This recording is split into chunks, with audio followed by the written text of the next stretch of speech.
My son and his wife went on a cruise, leaving me to babysit my 8-year-old grandson who had been mute since birth.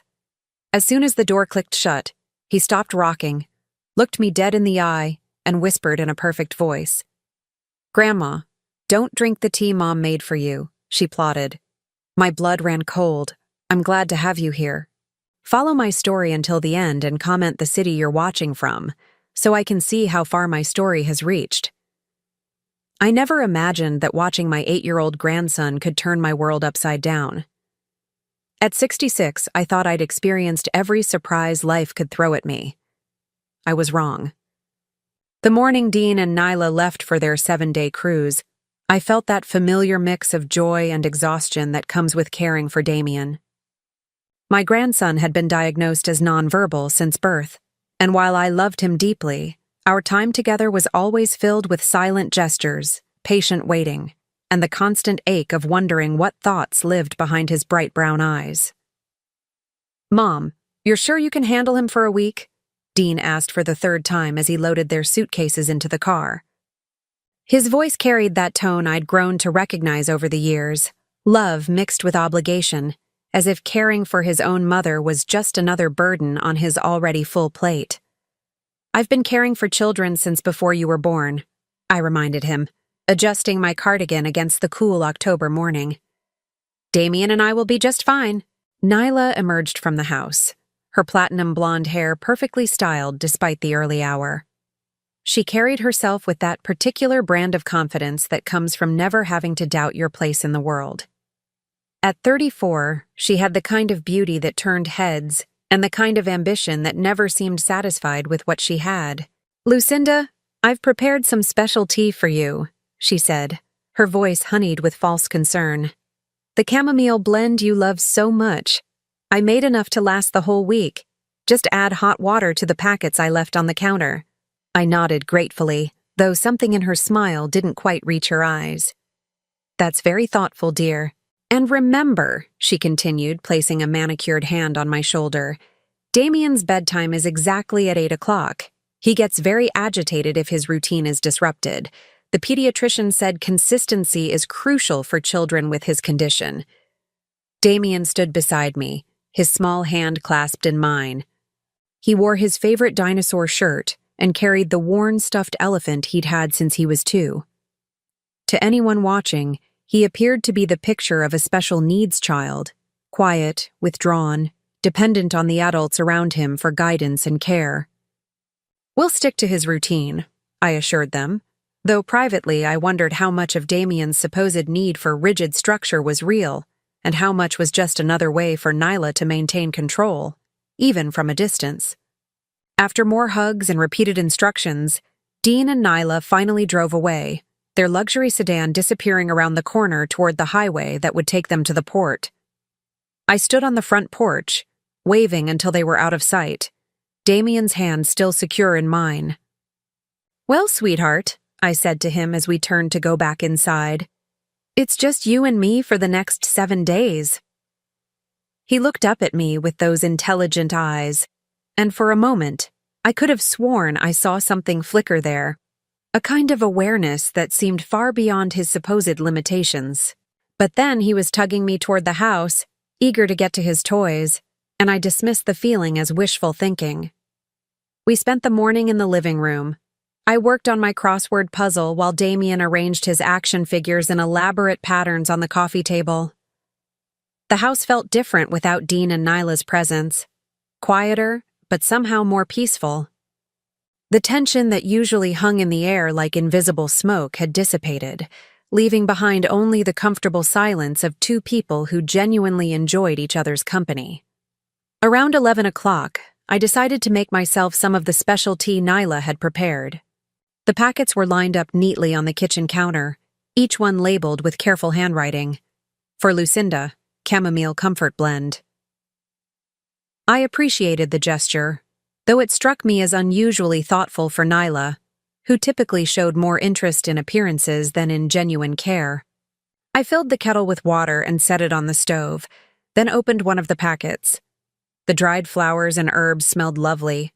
Chamomile, yes, but also something else I couldn't quite identify. something with a slightly medicinal scent that seemed out of place in an herbal tea. As I waited for the water to boil, I heard Damien moving around in the living room. Usually, he played quietly, lost in his own world, but today he seemed restless. I could hear him walking back and forth, the old wooden floorboards creaking under his small feet.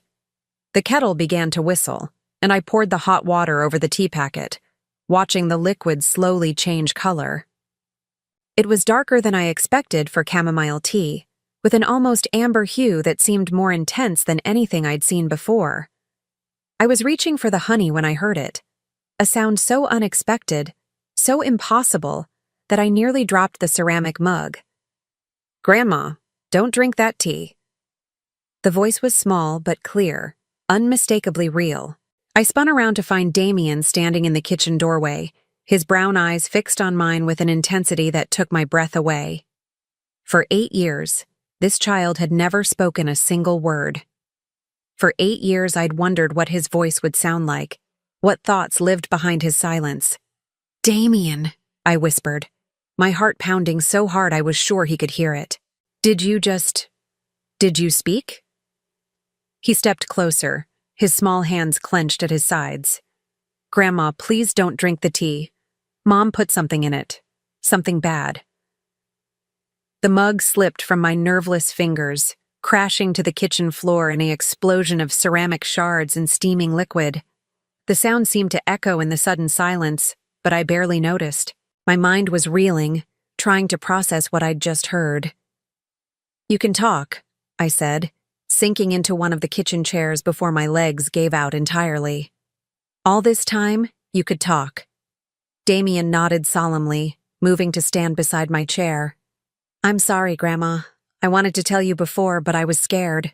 Mom said if I ever talked to anyone except when she said it was okay, something really bad would happen to you." "What do you mean?" I asked, though part of me was already beginning to understand. The pieces were falling into place in a way that made my stomach turn with dread.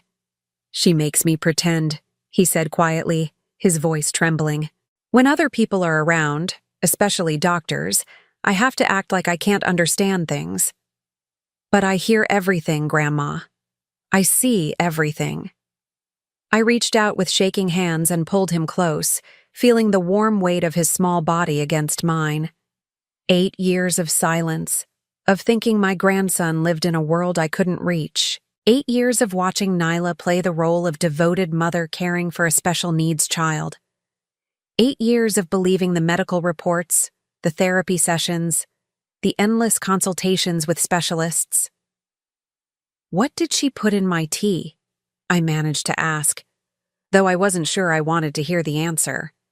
Damien pulled back to look at me, his face serious beyond his years. "Medicine. The kind that makes you sleepy and confused. She's been doing it for a long time, Grandma.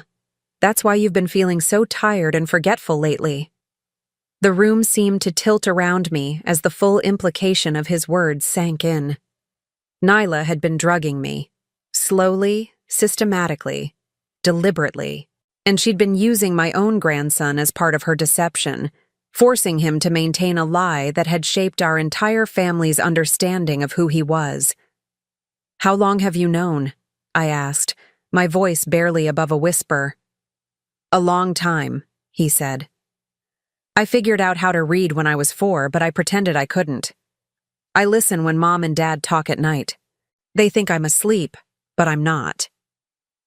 The courage it must have taken for this 8-year-old child to maintain such a pretense for years was staggering. To live in silence, to allow everyone to believe he was incapable of normal communication, all while understanding exactly what was happening around him. "Why are you telling me now?" I asked. "Because they're gone," he said simply. "And because I heard Mom talking on the phone yesterday. She said something about speeding things up while they were away. She made the tea packet stronger this time, Grandma. Much stronger." I looked at the mess on the floor where the mug had shattered, the dark liquid spreading across the white tiles like a stain of malevolent intent. If Damien hadn't spoken up, I would have drunk that tea without question.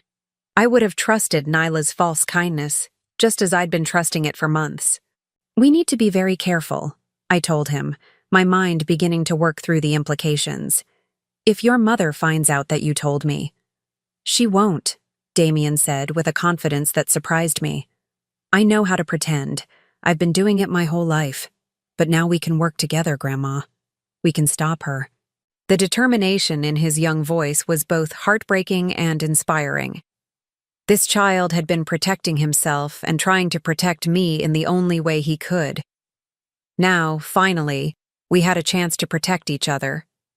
As I knelt to clean up the broken ceramic, my hands still trembling from shock and revelation, I realized that everything I thought I knew about my family had just crumbled along with that mug.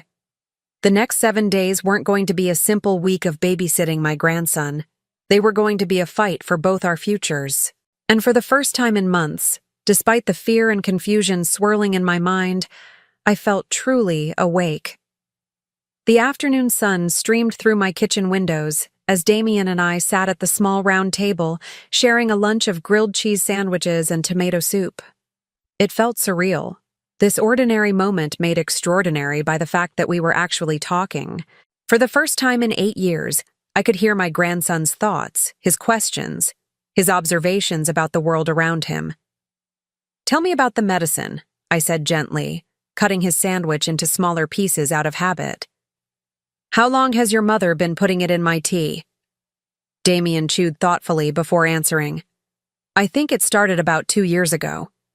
That's when you began sleeping more during your visits, and when Mom started saying you were getting confused about things. 2 years. I thought back to that time, remembering how Dean and Nyla had begun expressing concern about my memory. Little things at first, forgetting where I'd put my car keys, losing track of conversations mid-sentence, feeling overwhelmingly tired even after a full night's sleep. I'd attributed it to aging, maybe the beginning stages of cognitive decline that ran in my family. What exactly does she put in the tea? I asked, though I dreaded the answer. Different pills, Damien said, his voice matter-of-fact in the way children can be about even terrible things. She crushes them up really fine. I watched her do it through the crack in their bedroom door. She has a little container where she keeps the powder, and she mixes it into the tea packets with a tiny spoon. The methodical nature of it made my stomach churn. This wasn't an impulsive act of desperation. It was calculated, planned, executed with the kind of precision that spoke to long-term intentions. Do you know what kind of pills? I pressed. Damien nodded, and his next words chilled me to the bone. Sleep medicine, but the really strong kind, and some white ones that she said were for making old people calm. I heard her tell Dad that if you took enough of them over time, it could cause something called cognitive decline, and that doctors would just think it was normal for someone your age. I set down my spoon, no longer able to pretend I had an appetite. The picture Damien was painting was of a systematic poisoning designed to make me appear mentally incompetent. The implications were staggering, not just for my health, but for my independence, my legal capacity, my ability to make decisions about my own life.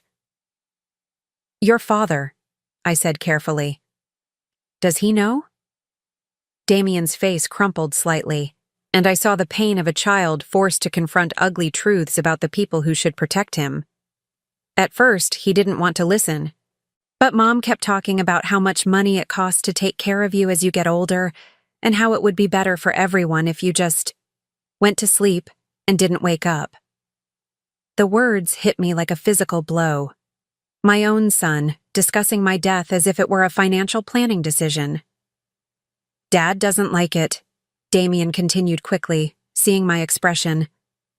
He gets upset when Mom talks that way. But he's scared of her, Grandma. Just like I am. She gets really angry when people don't do what she wants. I reached across the table and took his small hand in mine. What does she do when she gets angry? She doesn't hit or anything, he said, which should have been reassuring but somehow wasn't.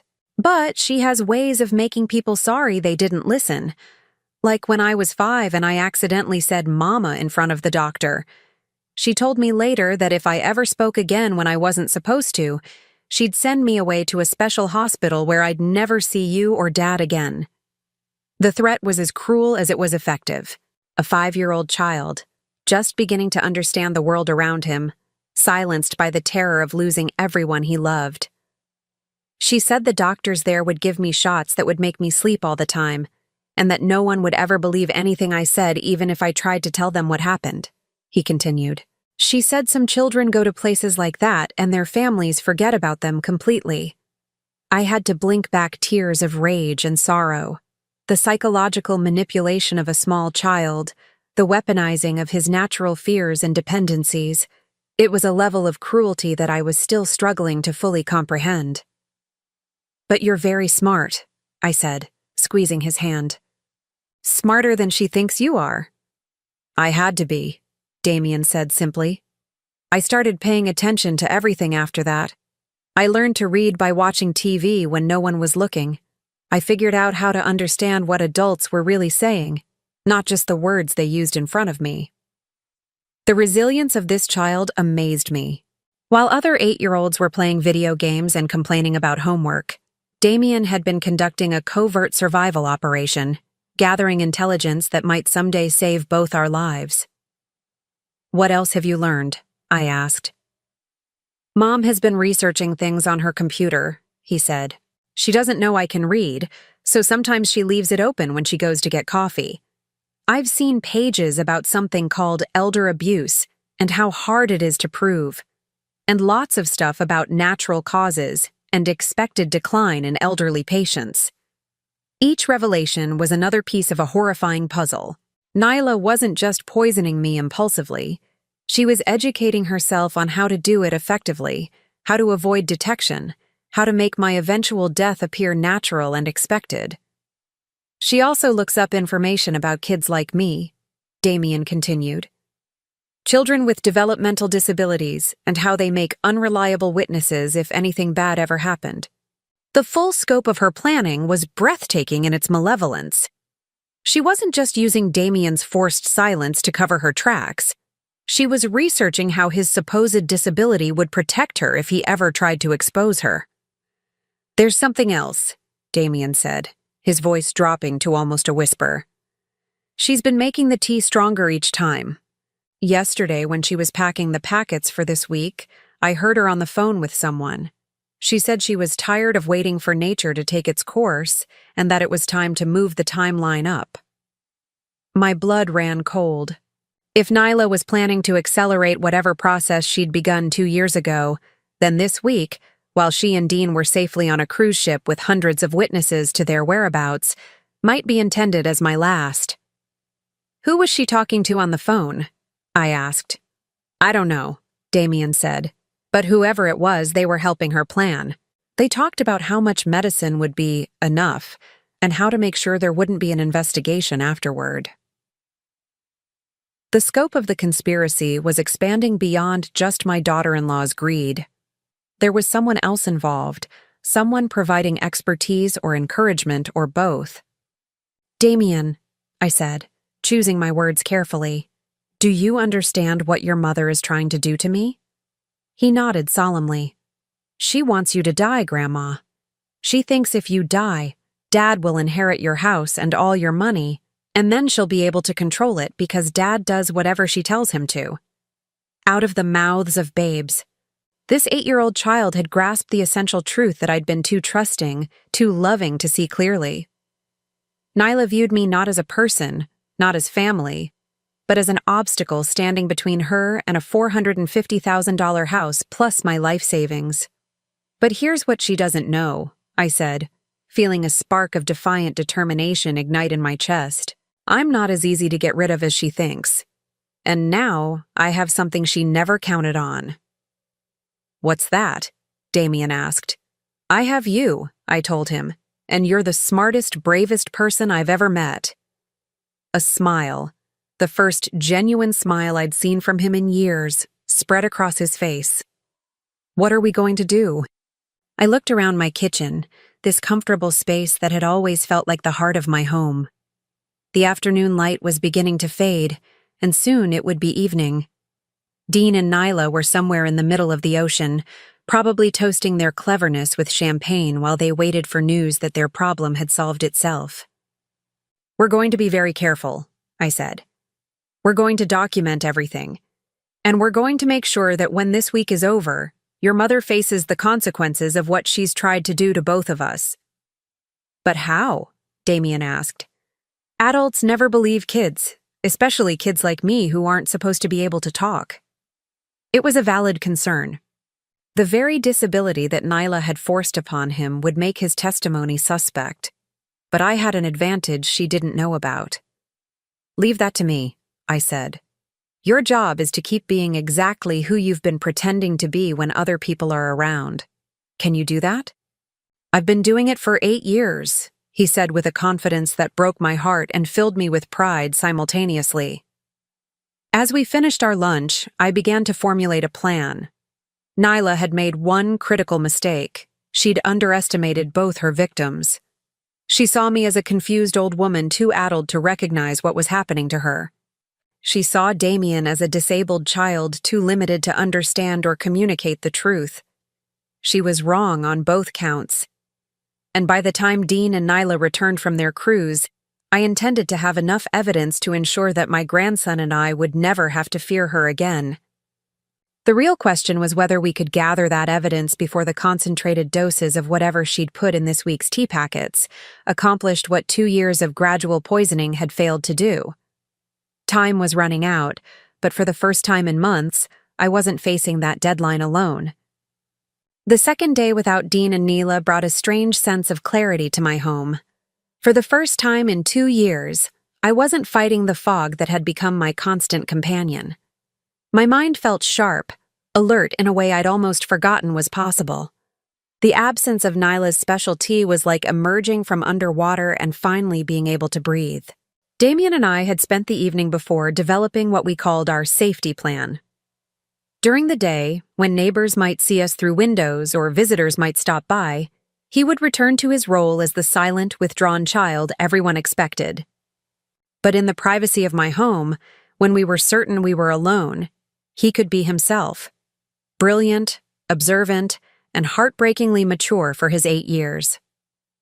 "Grandma," he said over breakfast, his voice still carrying that note of wonder that came from finally being allowed to speak freely. "I need to show you something, but we have to be really careful about it." "What kind of something?" I asked, though the serious expression on his face already had me bracing for another revelation. "Mom's research," he said. "She printed some things and hid them in my room. She thought I couldn't read them, so she figured it was the safest place to keep them." We made our way upstairs to the small guest bedroom that served as Damien's space during our visits. It was decorated with cheerful dinosaur wallpaper that I'd put up when he was 4, thinking it might encourage him to be more communicative. Now, knowing what I knew, the bright creatures seemed to watch us with knowing eyes. Damien went to his dresser and carefully moved aside his folded clothes. Hidden underneath, wrapped in one of his old receiving blankets, was a manila folder. "She checks on this sometimes," he explained in a whisper, though we'd already confirmed the house was empty. "She thinks I just play with the blanket because it's soft, but really, I'm making sure she doesn't move the papers." He handed me the folder with the solemnity of a child passing along state secrets. In many ways, that's exactly what it was. The first document made my hands tremble. It was a printout from a medical website titled "Signs of Natural Cognitive Decline in Elderly Patients." Someone, Nyla, I assumed, had highlighted specific sections in yellow marker. Progressive memory loss. Increased confusion and disorientation. Changes in sleep patterns and appetite. Difficulty with complex tasks. Every highlighted symptom was something I'd experienced over the past 2 years. Symptoms that had convinced my own son that his mother was sliding into dementia. The second document was worse. It was an article about when elderly parents become a burden, making difficult decisions about care. The margins were filled with handwritten notes in Nyla's precise script. Nursing home costs $15,000 per month minimum. Legal complications of incompetency proceedings. Timeline considerations. But it was the third document that made my blood run cold. Medication interactions in elderly patients, accidental overdoses and their prevention, read the title. This article had been annotated more heavily than the others. Passages about how certain combinations of sleep aids and anti-anxiety medications could cause respiratory depression in older adults were underlined multiple times. There were calculations in the margins, dosages, timing intervals, notes about how to space administration to avoid immediate detection. "Damien," I said, my voice barely steady, "where did your mother get these medications?" "Different places," he said, settling beside me on the small bed. "Some she got from doctors by saying she was having trouble sleeping. Some she ordered online using fake names. And some—" He hesitated, and I could see he was struggling with something particularly difficult to share. "Some she got from Mrs. Henderson next door," he finished in a rush. Mrs. Henderson was my elderly neighbor, a sweet woman in her 70s who lived alone with her 3 cats. I'd been checking on her regularly, especially since her hip surgery last year. "Mrs. Henderson?" I repeated. "How?" "Mom volunteers to pick up her prescriptions sometimes," Damien explained. "Mrs. Henderson has really strong pain medicine and sleep pills because of her surgery. Mom always offers to help, and Mrs. Henderson is grateful because it's hard for her to get to the pharmacy." The picture was becoming clearer and more horrifying. Nyla had been systematically collecting medications from multiple sources, building an arsenal of drugs that could be combined in ways that would appear accidental to anyone who didn't know to look for a pattern. "There's more," Damien said quietly. He reached into the folder and pulled out a handwritten list. "She's been keeping track." The list was titled LM, Progress Notes in Nyla's Careful Handwriting. LM, my initials, Lucinda Morrison. Below the header were dates spanning the past 2 years, each with brief notations. March 15th, first dose administered, no immediate reaction. Appears tired but attributes to normal aging. April 2nd, increased dosage slightly. Subject reported feeling foggy but did not express suspicion. June 10th, noticeable improvement in compliance. Subject more confused, easier to manipulate. September 3rd, breakthrough episode. Subject became temporarily lucid and questioned memory issues. Decreased dose for 1 week to avoid suspicion.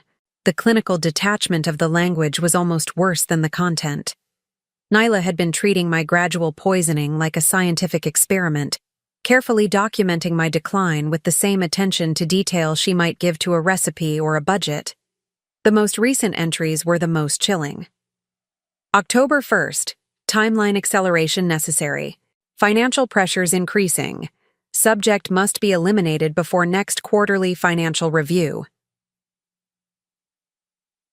October 10th, prepared concentrated doses for cruise week. Calculated amounts should be sufficient for permanent resolution within 48 to 72 hours of administration. I set the papers down with shaking hands. Nyla hadn't just been slowly poisoning me, she'd been planning a specific timeline for my death. And that timeline placed it squarely during the week she and Dean would be on their cruise, establishing perfect alibis while I supposedly succumbed to natural causes in my own home. "Grandma?" Damien's voice was small and worried. "Are you okay?" I looked at this remarkable child who'd been protecting both of us in the only way he could, maintaining his silence to keep us safe while gathering evidence that might save our lives. The courage it must have taken to live with this knowledge, to watch the woman who claimed to be his mother plot the death of the grandmother who truly loved him. "I'm okay," I told him, though I wasn't sure that was entirely true. "But we need to be even more careful than we thought." "What do you mean?" I showed him the final entry on Nyla's list. His face went pale as he read the words about permanent resolution. "She's not planning to wait for the medicine to work slowly," I explained gently. "She's planning to give me enough this week to make sure I don't wake up at all." Damien was quiet for a long moment, processing this information with the serious consideration of someone far older than his years. Finally, he looked up at me with determined eyes. Then we have to stop her before she gets back, he said. How? We document everything, he said, echoing my words from the day before. But not just the papers. We need proof that I can really talk, proof that she's been lying about me, and proof about the medicine. He was right. The documents were damning, but they could potentially be dismissed as circumstantial evidence.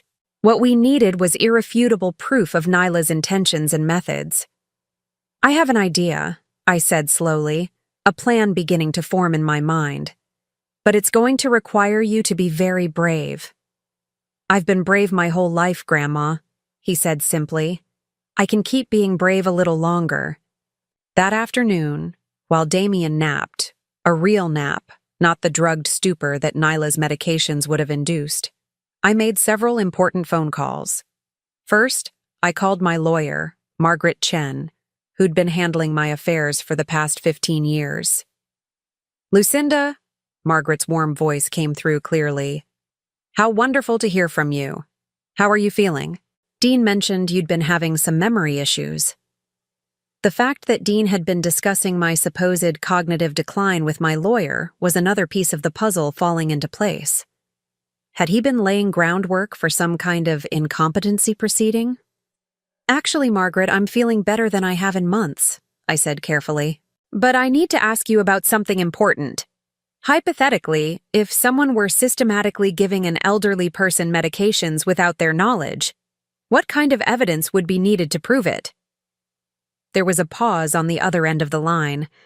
Lucinda, is there something specific you're concerned about? Potentially, I said. I'd rather not go into details over the phone, but I may need your help very soon. Of course. To answer your hypothetical question, the most compelling evidence would be medical testimony showing the presence of unprescribed medications in the person's system, combined with documentation of intent and means. Video evidence would be ideal, but often difficult to obtain. Video evidence. The idea sparked something in my mind. What about audio recordings? I asked. If someone were to confess to this kind of activity? Audio recordings can be admissible depending on the circumstances and local laws. But Lucinda, if you're in immediate danger, you should contact the police. I'm safe for now, I assured her, which was true as long as I continued to avoid anything Nyla had prepared for me to consume. But I may need you to be ready to act quickly when the time comes. After I hung up with Margaret, I made my second call, to my doctor, Dr. Patricia Reeves, who'd been treating me for the past decade. Dr. Reeves, I said when she came on the line, I need to ask you about the memory issues I've been experiencing. Is it possible that they could be caused by medication rather than natural aging? Absolutely, she said without hesitation. Drug interactions, particularly in older patients, can cause symptoms that closely mimic dementia. Have you been taking any new medications? Even over-the-counter supplements can sometimes cause problems. That's what I'm trying to figure out, I said. If I wanted to test for the presence of medications I hadn't knowingly taken, what would that involve? A comprehensive blood panel and urinalysis could detect most common medications, she explained. Though some substances metabolize quickly, so timing is important. Lucinda, this sounds serious. Are you concerned that someone might be giving you medication without your knowledge? It's possible, I admitted. Would you be able to run those tests if I came in tomorrow? Of course. I'll have my nurse set up an appointment for first thing in the morning.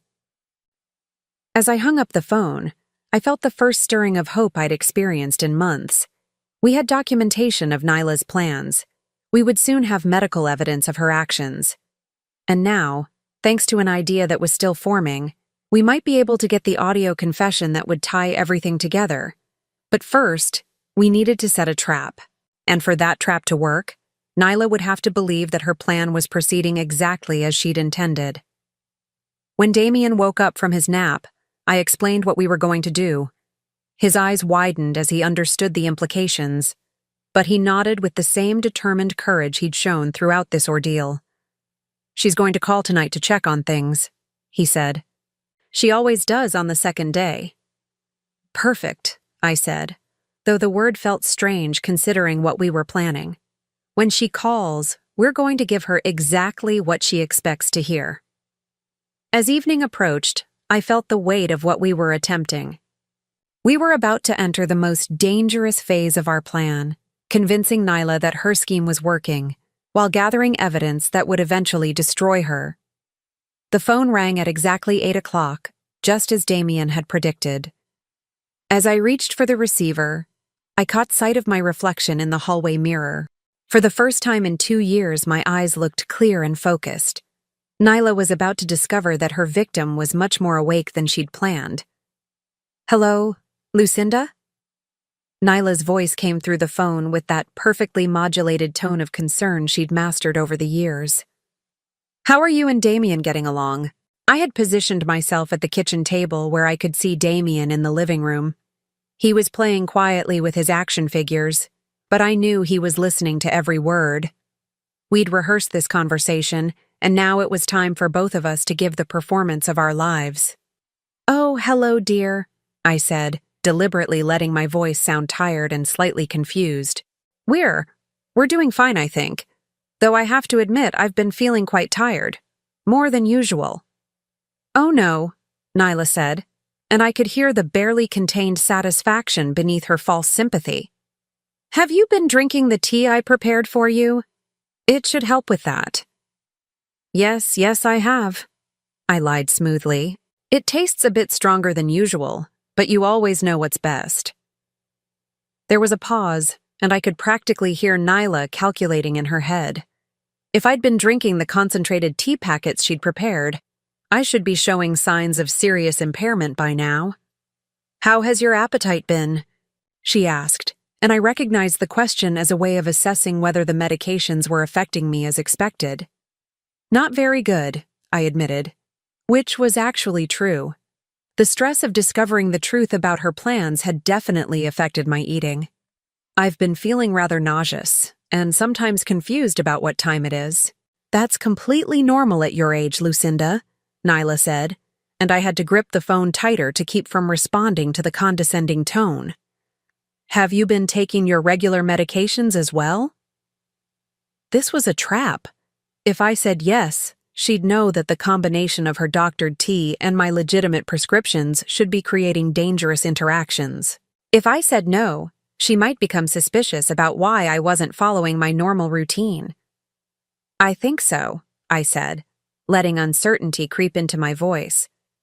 "To be honest, I've been having trouble remembering things.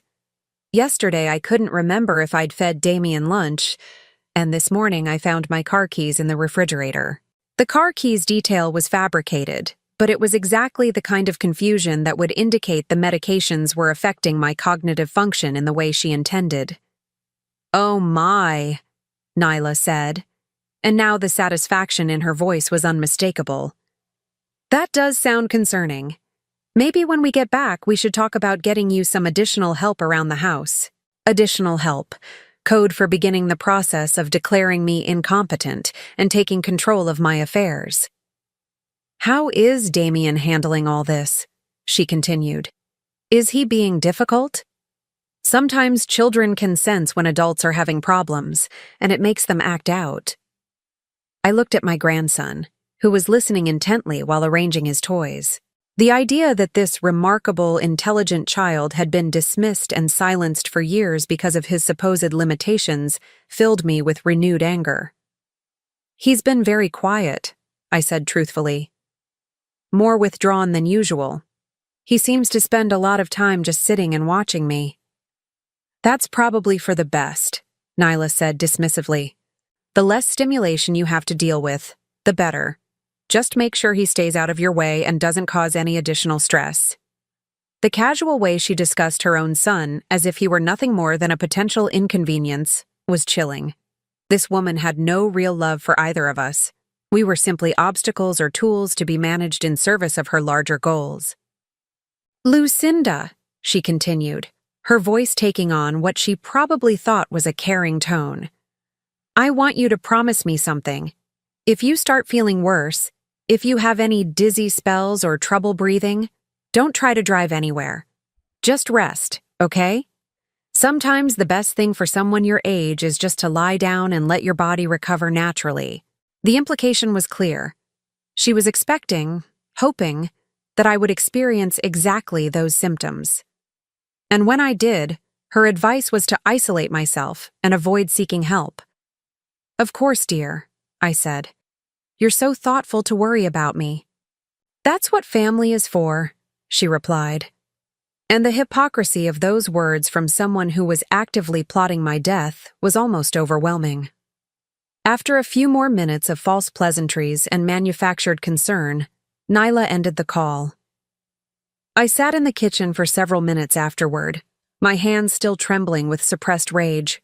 "You did great, Grandma," Damien said, appearing beside me. She totally believed it. "How could you tell?" "Her voice gets different when she's really happy about something," he explained with the observational skills of a child who'd learned to read adults for his own survival. "It gets kind of sing-song, even when she's trying to sound worried. She was happy that you sounded confused." The fact that an 8-year-old had to develop such sophisticated understanding of manipulation and deception just to feel safe in his own home was heartbreaking. "Now what?" he asked. "Now we document everything," I said, "and tomorrow we start gathering the evidence that's going to stop her." That evening, I helped Damien write down everything he could remember about his mother's activities over the past 2 years. His recall was extraordinary. He could remember specific conversations, dates when unusual medications appeared in the house, times when Neela had made suspicious phone calls or spent time on her computer researching things she didn't think he could understand. "She keeps a journal," he told me as we worked. "She writes in it every night before bed.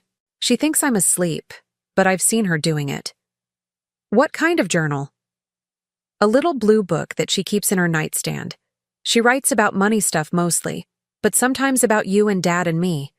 I saw her writing in it the night before they left for the cruise." A journal would be invaluable evidence, but it was currently locked away in Nyla and Dean's bedroom. However, Damien's information about it would be crucial if and when the police needed to know where to look. The next morning, I kept my appointment with Dr. Reeves. I explained my concerns about possible medication tampering, though I was careful not to reveal too many details about our ongoing investigation. She drew blood for a comprehensive drug screen and assured me the results would be available by the following day. "Lucinda," she said as we finished, "if someone has been giving you medications without your knowledge, that's a serious crime. Have you contacted the police?" "I'm gathering evidence first," I told her. "I want to make sure I have everything I need before I make accusations that could tear my family apart." She nodded understandingly, though I could see the concern in her eyes. "Please be careful. If you're right about this, you could be in real danger." When I returned home, Damien was waiting anxiously by the front window. "How did it go?" he asked. "We should know tomorrow if there are drugs in my system that shouldn't be there," I told him. "But now we need to work on the next part of our plan." "The recording?" I nodded. That morning, I'd purchased a small digital recorder, the kind students use to record lectures. It was tiny enough to hide easily, and the audio quality was surprisingly good. Our plan was to use it to capture Nyla incriminating herself when she returned from the cruise. But first, we needed to practice our strategy. When Dean and Nyla returned, they would expect to find me in a much worse condition than I actually was. I needed to be able to convincingly portray someone who'd been heavily medicated for several days, while Damien continued his role as the silent, observant child he'd been pretending to be for years. We spent the afternoon rehearsing. Damien coached me on how to appear confused and disoriented without overdoing it. Having watched the real effects of his mother's medications on me over the past 2 years, he was an excellent judge of what would seem believable. "You slur your words a little when you're really tired," he instructed. "And you repeat yourself sometimes, like you forget you already said something." "How do you know all this?" I asked, amazed once again by his observational skills. "I had to learn," he said simply. "I needed to know when you were really sick from the medicine and when you were just having a normal tired day. so I could take better care of you when Mom and Dad weren't paying attention. This child had been protecting me for 2 years, in small ways I'd never even noticed. Making sure I sat down when I seemed unsteady, bringing me water when the medications made me thirsty, staying close when I appeared confused, all while maintaining his facade of disability and silence. That evening, as we sat down to dinner, I realized how much had changed in just 3 days. My mind was clearer than it had been in months. I felt stronger, more like myself than I had since this nightmare began. And most importantly, I was no longer alone in the fight for my life. "Grandma?" Damien said as we cleaned up the dishes. "After we stop Mom, what's going to happen to me?" It was the question I'd been dreading, because the answer was complicated. If Nyla was arrested and Dean was found complicit in her plans, Damien would need a new guardian. The thought of this remarkable child being placed in the foster care system was unbearable. But legally, I wasn't sure what options we would have. "I don't know exactly," I told him honestly. "But I promise you this, whatever happens, I will never let you be hurt again. And I will never let anyone force you to be silent again." He nodded solemnly, and I could see that he understood the uncertainty we were facing. But there was also trust in his eyes, trust that we would figure it out together. "2 more days," he said quietly. 2 more days until Dean and Nyla returned from their cruise, expecting to find a very different situation than what would actually be waiting for them. 2 more days to finalize our preparations and steel ourselves for what might be the most important confrontation of our lives. As I tucked Damien into bed that night, he looked up at me with those intelligent brown eyes that had been watching and learning and protecting for far too long. "Grandma," he whispered, "I'm not scared anymore." "Why not?" I asked. "Because now you know the truth," he said. "And the truth is stronger than anything Mom can do." I kissed his forehead and turned off the light, hoping with all my heart that he was right. Tomorrow would bring the test results that would either confirm or disprove our suspicions about the poisoning. And the day after that would bring the confrontation that would determine both our futures. But tonight, for the first time in 2 years, I felt like we might actually win. The morning Dean and Nyla were scheduled to return, I received the call that confirmed our worst fears and gave us our strongest weapon. "Lucinda." Dr. Reeves's voice was grave over the phone. "The blood work results are back, and I need you to come in immediately. Better yet, I think we should involve the police." "What did you find?" I asked, though I already knew the answer would be damning. "Your system shows dangerous levels of multiple medications that aren't on your prescription list," she said. "Lorazepam, diphenhydramine, and something called zolpidem, all in concentrations that could cause serious cognitive impairment or worse. Lucinda, someone has been systematically poisoning you." The clinical confirmation of what Damien and I had discovered sent a chill through me, but it also filled me with a fierce sense of vindication.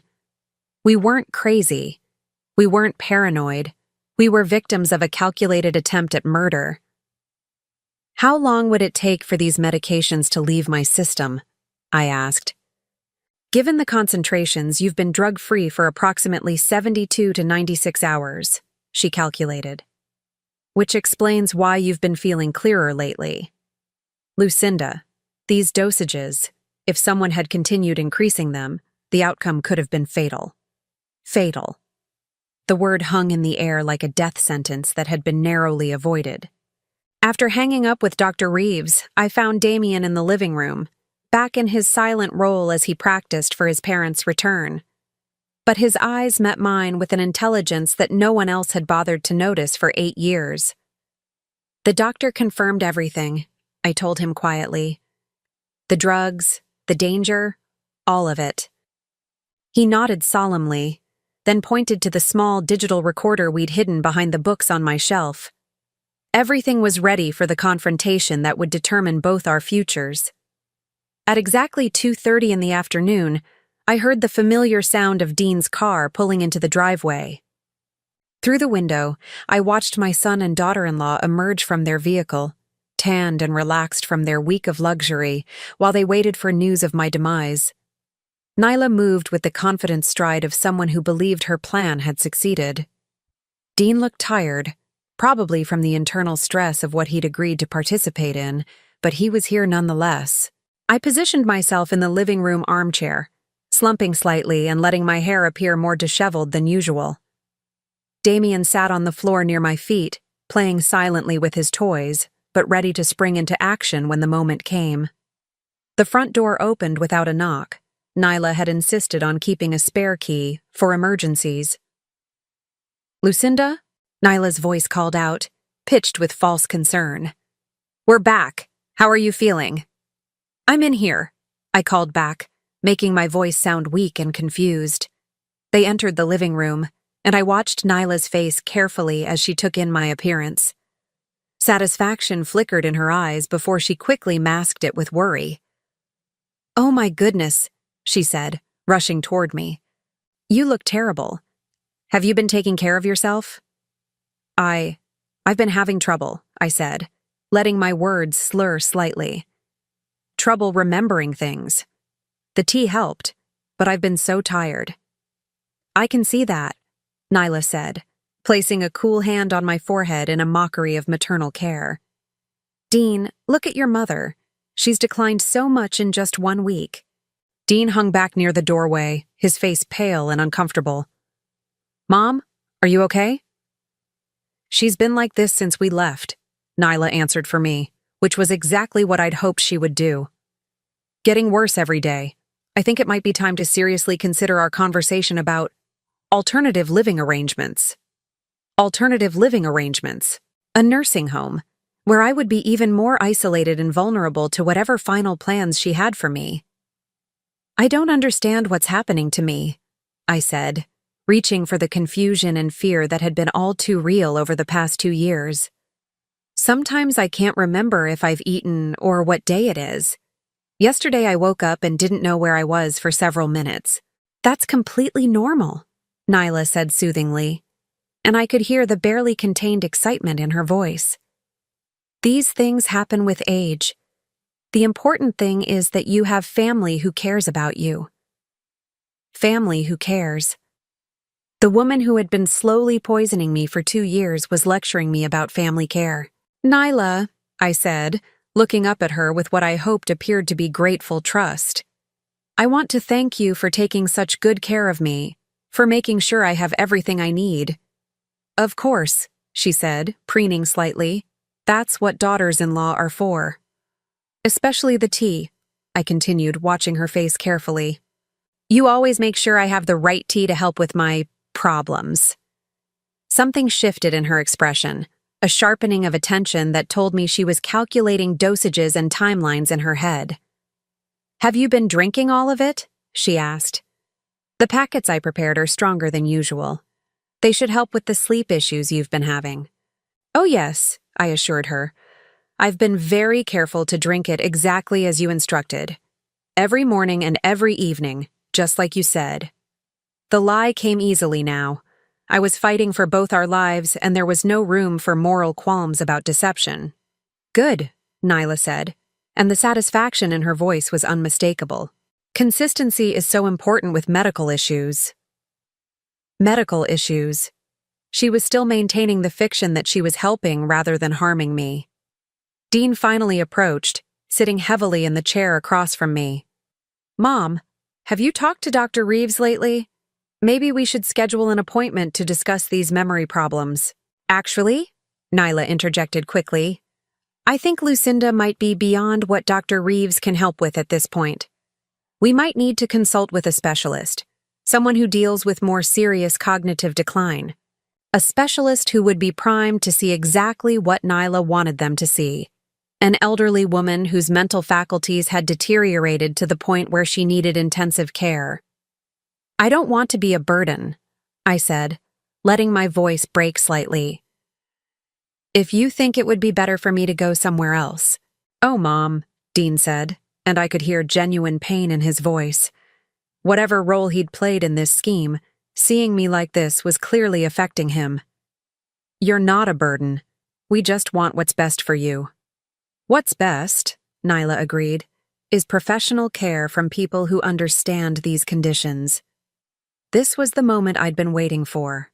Nyla was comfortable now, confident that her plan had succeeded, and eager to move into the next phase. It was time to spring our trap. "Damien," I said softly, reaching down to touch my grandson's shoulder. "Could you get Grandma a glass of water? I feel a little dizzy." Damien looked up at me and our eyes met for just a moment. He nodded and stood up. But instead of heading toward the kitchen, he moved to the bookshelf where our digital recorder was hidden. "What's he doing?" Nyla asked, distracted by the unexpected behavior. "Damien, the kitchen is that way." Damien ignored her, reaching behind the books and retrieving the small device. As he turned around, holding it in his small hands, Nyla's face went white. "Damien?" Dean said, confusion clear in his voice. "What do you have there?" And then, for the second time in my grandson's life, he spoke in front of his parents. "It's a recorder," he said clearly, his voice carrying perfectly across the silent room. "I've been recording everything for Grandma, including all the times Mom talked about the medicine she's been putting in the tea." The effect was instantaneous and devastating. Nyla lurched backward as if she'd been physically struck. Dean's mouth fell open, his face cycling through confusion, shock, and dawning horror. "That's impossible," Nyla whispered.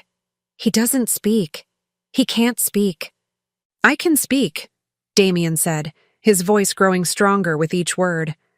"I've always been able to speak. You just made me too scared to do it in front of anyone." "Damien?" Dean's voice was barely audible. "You. How long have you been able to talk?"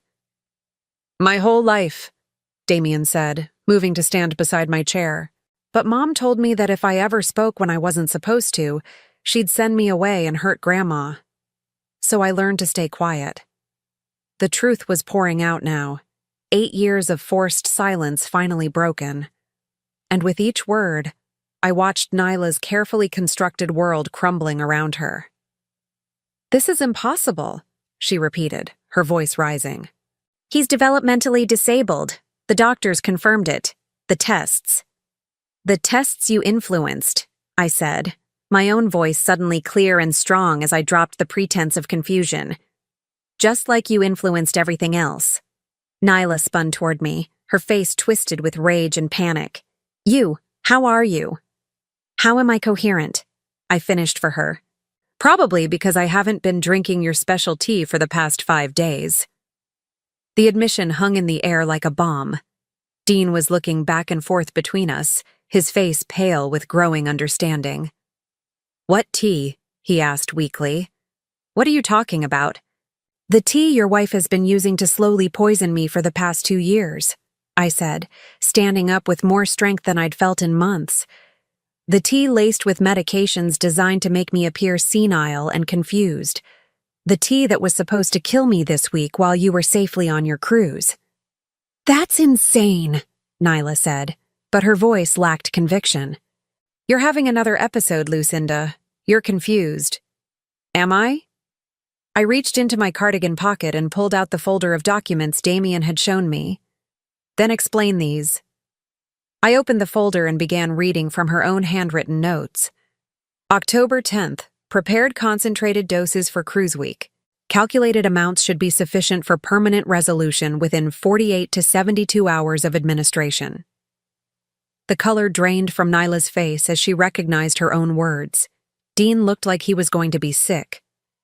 "Permanent resolution, Nyla," I continued. "Is that what you call murdering your husband's mother?" "I never." She started, then stopped, realizing that anything she said could only make things worse. "And Damien," I said, placing my hand on my grandson's shoulder, "has been protecting both of us the only way he could, by staying silent and watching, by gathering evidence, by being brave enough to finally speak when it mattered most." Dean was staring at his son with a mixture of wonder and horror. "Damien? Is this true? Has your mother been?" "She's been hurting Grandma for a long time," Damien said simply. "And she made me promise to never tell anyone I could talk, or she'd make you send me away forever." The manipulation, the psychological abuse, the systematic destruction of a family through fear and deception. It was all out in the open now. And Nyla, faced with the collapse of her schemes, was beginning to show her true nature.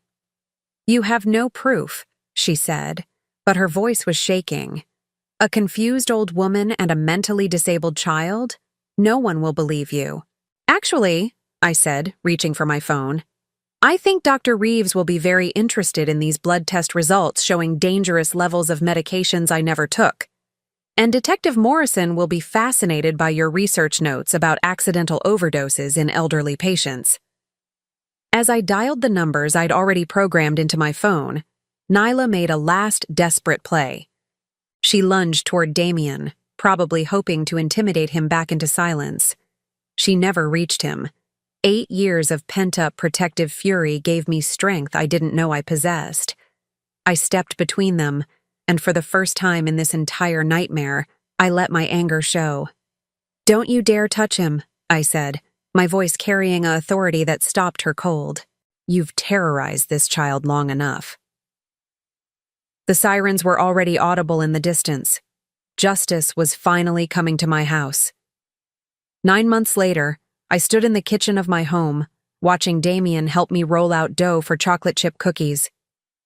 The afternoon sun streamed through windows that no longer felt like barriers against threats, but simply openings to let in light and warmth.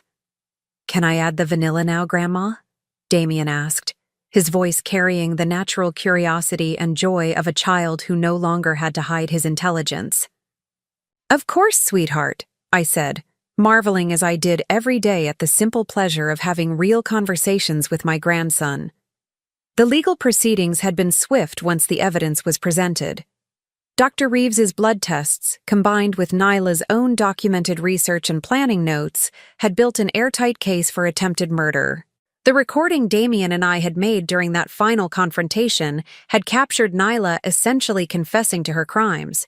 But perhaps most damaging of all had been Damien's testimony. When child psychologists evaluated him and confirmed that he was not only capable of normal communication, but was exceptionally intelligent, it destroyed every foundation of Nyla's defense. She had been revealed as someone who had forced her own child into years of unnecessary silence while simultaneously plotting the murder of an elderly family member. The judge had shown no mercy. Nyla was sentenced to 15 years in prison for attempted murder, elder abuse, and child endangerment. The fact that she had been systematically poisoning me while presenting herself as my caregiver had particularly outraged the court. Dean's fate had been more complicated. The prosecution had initially considered charging him as an accessory, but his cooperation with the investigation and his genuine remorse had ultimately led to a plea agreement. He received 5 years probation and was required to undergo psychological counseling to address his failure to protect both his mother and his son from his wife's abuse. More importantly for our family's future, Dean had voluntarily relinquished custody of Damien to me. He recognized that his passivity had enabled years of psychological torture for his child, and he wanted what was best for Damien's recovery and development. "The court psychologist says I might catch up to my grade level by next year," Damien said as he carefully measured vanilla extract. "She says I'm probably smarter than most kids my age, even though I missed so much school." "I'm not surprised," I told him honestly. "You were smart enough to protect both of us for years. A little catch-up work in math and reading will be nothing for you." The transformation in Damien over the past 6 months had been remarkable to witness. Free from the constant fear that had governed his life, he had blossomed into the bright, curious, talkative child he'd always been meant to be. His teachers were amazed by his rapid progress, and his therapist said his resilience was extraordinary. "Dr. Martinez wants to know if you'll come to my session next week," Damien said, referring to the child psychologist who had been helping him process years of trauma. "She says she wants to talk about family dynamics and healing." "Of course I'll come," I assured him. We're in this together, remember? The healing process hadn't been easy for either of us. I'd had to confront the reality that I'd failed to protect my grandson from years of abuse, even though I hadn't known it was happening.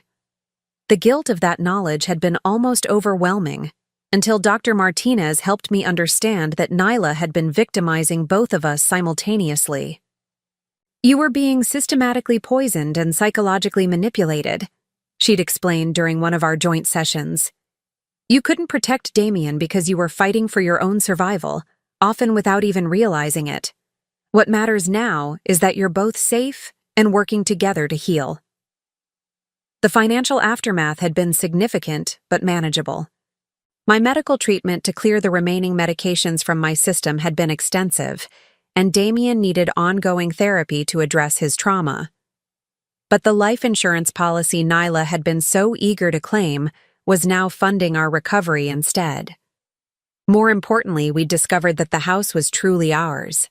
Nyla's plans to inherit everything had been based on the assumption that I would die before making any changes to my will. Instead, I'd been able to update my legal documents to ensure that Damien would be provided for no matter what happened to me. "Grandma," Damien said as we slid the cookie sheets into the oven, "do you think Dad will ever come see us again?"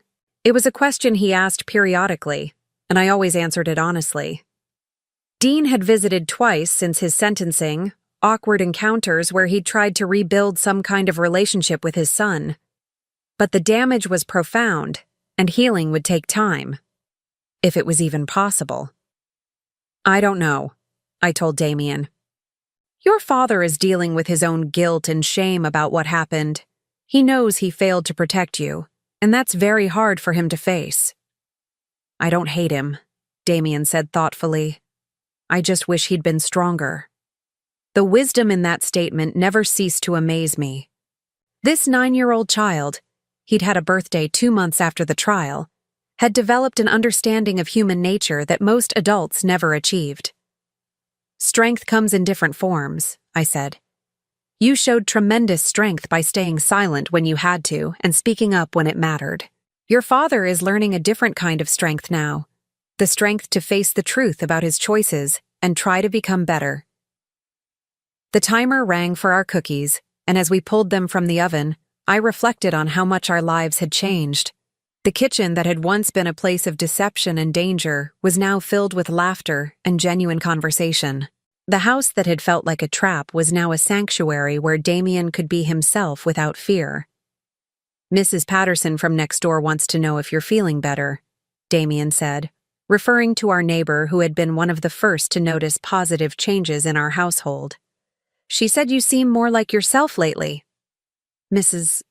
Patterson's observation was particularly meaningful because she was one of the neighbors Nyla had convinced that I was suffering from dementia. Seeing me return to my normal activities and cognitive function had been confusing for her until the truth about Nyla's crimes became public. "Tell Mrs. Patterson I'm feeling better than I have in years," I said, "and invite her over for cookies when these cool down."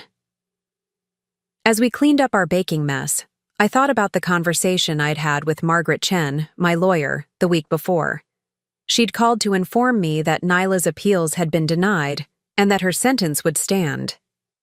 "She'll be eligible for parole in 12 years, Margaret had said, "but given the nature of her crimes and the psychological evaluations, it's unlikely she'll be granted early release." 12 years. By the time Nyla was eligible for parole, Damien would be 21 and fully capable of protecting himself. I would be 78, hopefully still healthy enough to continue being his advocate and protector if needed. "Do you ever think about her?" Damien asked suddenly, as if he'd been reading my thoughts. "Sometimes," I admitted. "Do you?" "Not as much as I used to," he said. "Dr. Martinez says that's normal. She says when someone hurts you for a long time, it takes a while to stop expecting them to hurt you again." The resilience of children never ceased to amaze me, but I knew that Damien's recovery was ongoing. There were still nights when he had nightmares about being sent away, still moments when he flinched if someone spoke too sharply. But every day he grew stronger and more confident in his safety. "What do you want to be when you grow up?" I asked, a question I'd never been able to ask him before. "A doctor," he said without hesitation. "Like Dr. Martinez, but for kids who can't talk because they're too scared. I want to help them find their voices." The idea that this child, who had suffered so much, wanted to dedicate his life to helping other children heal was both heartbreaking and inspiring. "That's a wonderful goal," I told him, "and I think you'll be excellent at it." "Will you help me study?" he asked. "For as long as I'm able," I promised. "And even after that, you'll have all the resources you need. I've made sure of it." That evening, as we sat on the porch watching the sunset, Damien curled up beside me with a book, something he did every night now, making up for years of lost reading opportunities. "Grandma," he said, looking up from his pages, "do you think we're safe now? Really safe?" It was the question that went to the heart of everything we'd endured and everything we'd overcome. I considered my answer carefully, because I'd learned that this remarkable child deserved nothing less than complete honesty. "I think we're as safe as anyone can be in this world," I said finally. "But more importantly, we know how to recognize danger now. We know how to protect each other, and we know that our voices matter." He nodded thoughtfully, then returned to his book. As darkness settled around us and the porch light cast a warm circle of illumination, I reflected on the journey that had brought us to this moment of peace. Nyla had tried to silence us both, me through poison and manipulation, Damien through fear and intimidation. She had nearly succeeded in destroying our family and our lives. But in the end, the truth had proven stronger than her deception. The silence she had imposed on us had been shattered, replaced by open communication, honest love, and the kind of security that comes from knowing you can trust the people around you. As I tucked Damien into bed that night, he looked up at me with those intelligent brown eyes that no longer had to hide their awareness. "I love you, Grandma," he said simply. "I love you too, sweetheart," I replied.